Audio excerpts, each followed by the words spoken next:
Hello my YouTube family, कैसे हैं आप लोग। स्वागत है आपका अपनी चैनल अकाउंटिंग गुरुजी पर। एक और वीडियो आपके लिए लेकर आया हूं बिजनेस ऑर्गेनाइजेशन से रिलेटेड। चैनल पर नहीं है तो चैनल को सब्सक्राइब कर लीजिए। यहाँ पे आपको मिलता है बीकॉम के सारे 4 सब्जेक्ट्स की स्टडीज जो है बिल्कुल आसान इस चैनल को देखने के बाद। स्टूडेंट, आज का टॉपिक है फंक्शन ऑफ मैनेजमेंट, यानी कि प्रबंध के कार्य। इससे पहले भी मैं प्रबंध के ऊपर वीडियो बना चुका हूँ। ये 3rd चैप्टर है बिजनेस ऑर्गेनाइजेशन का। तो आप 12th में या बीकॉम में है तो ये टॉपिक आपके लिए बहुत ही खास है, तो वीडियो को आगे तक देखिएगा। Let's start the video. प्रबंध के कार्य। प्रबंध के कार्यों की अगर मैं बात करूं तो function of management is very important topic for upcoming exams. प्रबंध के कार्य में सबसे पहली चीज मैनेजमेंट मैंने आपको बताया। अगर आपने नहीं देखा है तो पिछली वीडियो जाकर देख लीजिए। बहुत सारे राइटर ऐसे रहे हैं जिन्होंने प्रबंध के, किसी ने 5 कार्य माने, किसी ने 6 माने, किसी ने 7 माने। सबने अपने अपने कॉन्सेप्ट से कार्यों को समझाया है। लेकिन एक राइटर रहे हैं कुंडज और डोनेल, इन्होंने 5 कार्य प्रबंध के बताए हैं। सबसे पहला कार्य है आपका नियोजन यानी कि प्लानिंग, सेकंड है ऑर्गेनाइजेशन संगठन, और एक है नियुक्ति करना स्टाफिंग, और लीडिंग यानी कि नेतृत्व, और कंट्रोलिंग यानी कि नियंत्रण। तो ये 5 कार्य आप समझ लीजिए, बहुत अच्छे से आपके काम आने वाले हैं। सबसे पहला है योजना। योजना का मतलब है किसी काम को कब करेंगे, कैसे करेंगे, कहाँ करेंगे, कौन करेगा, ये सारी बातें योजना से आती हैं। योजना के लिए एक बात कही जाती है कि मैनेजमेंट का आधार नियोजन है। मैनेजमेंट तब होगा जब उससे स्टार्टिंग उसकी जो है वो नियोजन से है। किसी चीज़ की स्टार्टिंग उसकी प्लानिंग से होती है। इट इज़ वेरी इंपॉर्टेंट, यानी कि फर्स्ट कार्य जो होता है वो प्लानिंग होता है। अब आपने प्लानिंग तो कर लिया, अब आप संगठन बनाएंगे। संगठन होता है व्यक्तियों का समूह, कि आपको जो लोग लेने हैं, बॉडी ऑफ पीपल्स। तो वो बॉडी ऑफ पीपल्स आप कहाँ से लाएंगे, लोगों को लेना कि कौन क्या करेगा, किसको तुम आदेश दोगे, किसको तुम निर्देश दोगे, ये सारी बातें आती हैं संगठन में। लोगों को जोड़ना। तीसरा नंबर आता है जब संगठन आपने बना लिया है तो आपको एम्प्लॉयज़ चाहिए। तो अच्छे एम्प्लॉयज़ लाना, कि कैसे एम्प्लॉयज़ लाएं, उनके लिए क्या तरीका होना चाहिए उनको जॉब में रखने का। जैसे स्टाफिंग, नियुक्ति करना, नियुक्ति कैसे की जाए, ये आता है आपका तीसरे कार्य में। उसके बाद एक आता है आपका जिसे हम कहते हैं गाइस, नियुक्ति के बाद आता है निर्देशन या नेतृत्व। नेतृत्व नेता से ही जुड़ा शब्द है। लीडरशिप, लीडरशिप का मतलब है अपने साथियों को लेकर चलना, उनके बारे में अच्छा सोचना, उनकी बातें सुनना, समझना, उन्हें समझाना, इसे कहते हैं लीडरशिप। और लीडरशिप में मोटिवेशन भी आता है, कम्युनिकेशन भी आता है, सुपरविजन भी आता है। तो मोटिवेशन भी एक अलग से कार्य होता है जो इसी का ही पार्ट होता है।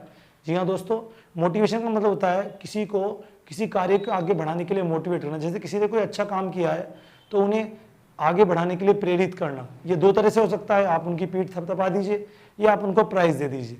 प्राइज़ देने का मतलब है आप बोनस दे दिया या उनकी सैलरी बढ़ा दी, इससे भी मोटिवेशन मिलता है। मोटिवेशन भी 2 प्रकार का होता है, निगेटिव और पॉजिटिव। पॉजिटिव तो यह आपने उन्हें आगे बढ़ाया। निगेटिव मोटिवेशन होता है कि उन्होंने काम अच्छा नहीं किया तो आप उन्हें डाउन दो, यानी कि डिमोशन कर दो। ये भी एक मोटिवेशन का पार्ट होता है। संप्रेषण, कम्युनिकेशन, जैसे मान लीजिए आप फैक्ट्री में, आपकी कंपनी में जितने भी लोग काम कर रहे हैं सबका आपस में कम्युनिकेशन का मतलब है संपर्क बना होना चाहिए। वो संपर्क जरूरी नहीं है फ़ोन से हो या फेस टू फेस हो, हर तरह से एक दूसरे का कनेक्शन होना चाहिए। सब एक दूसरे को जाने, समझें और उनसे बातें करते रहें। और इसमें सबसे इंपॉर्टेंट जो कार्य अब आता है वो है कंट्रोलिंग, कि जब हम मैनेजमेंट करते हैं तो मैनेजमेंट में कंट्रोलिंग का क्या महत्व है, कंट्रोलिंग कैसे करते हैं।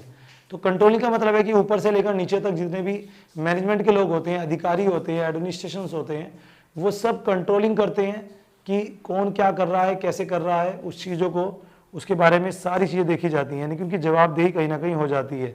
एक और कार्य आता है समन्वय, कोऑर्डिनेशन। समन्वय का मतलब है मिल मिला के चलना। जैसे अगर बड़े अधिकारी हैं तो अपने साथ छोटे एम्प्लॉइयों को भी लेके चलें। ऐसा नहीं है कि आप उनके बीच में और अपने बीच में एक गैप रख देंगे, उस गैप के कारण हो सकता है कि आपका बिजनेस जो है वो डाउनफॉल की ओर चला जाए। जी हाँ दोस्तों, इसलिए समन्वय, कोऑर्डिनेशन 2 पक्षों के बीच में जरूर होना चाहिए। तो मैनेजमेंट के कार्य मैंने कौन कौन से बताए आपको, ये इसके प्रमुख कार्य हैं। नियोजन, संगठन, निर्देशन, नियुक्ति करना, और इसके अलावा आपका नियंत्रण करना, अभिप्रेरणा और समन्वय, और एक आपका क्या कहते हैं गाइज, इसे हम कह सकते हैं कम्युनिकेशन यानी कि संप्रेषण। अब इसके 1-2 कार्य सहायक कार्य भी हैं जिसे हेल्पिंग फंक्शंस कह सकते हैं। नंबर 1 डिसीजन मेकिंग, निर्णय लेना। अब मैनेजमेंट ही निर्णय लेगा किस एम्प्लॉय को रखना है, कहाँ से माल परचेज करेंगे, कहाँ पे सोल्ड करेंगे, बिजनेस कैसे मैनेज होगा। तो ये सारा किस में देखा जाता है, ये निर्णय लेना भी मैनेजमेंट का ही कार्य होता है। दूसरा होता है रिप्रेजेंटेटिव, जी हाँ दोस्तों, अगर किसी कंपनी को कहीं प्राइज़ मिलना है, कंपनी कहीं जाएगी, कंपनी को किसी चीज़ के लिए बुलाया जाएगा तो उसके मैनेजर को ही बुलाया जाएगा। बड़ी बड़ी कंपनीज में मैनेजिंग डायरेक्टर्स होते हैं, बोर्ड ऑफ डायरेक्टर्स के हेड या संचालक मंडल, बॉडी ऑफ डायरेक्टर्स, तो वही लोग होते हैं जो कंपनी को रिप्रेजेंट करते हैं in front of the people, in front of the populations. तो उसके सामने वही उसको रिप्रेजेंट करते हैं, इसलिए रिप्रेजेंटेशन भी इनका एक कार्य होता है। एक और आता है इसमें नवाचार, इनोवेशन। अब आप कोई बिजनेस कर रहे हैं और उस बिजनेस में आप डेवलपमेंट नहीं करेंगे, नई नई चीज़ों को नहीं अपनाएंगे, नई मशीनों को नहीं अपनाएंगे, नई टेक्निक्स को नहीं अपनाएंगे, तो आपका बिजनेस कैसे डेवलप होगा।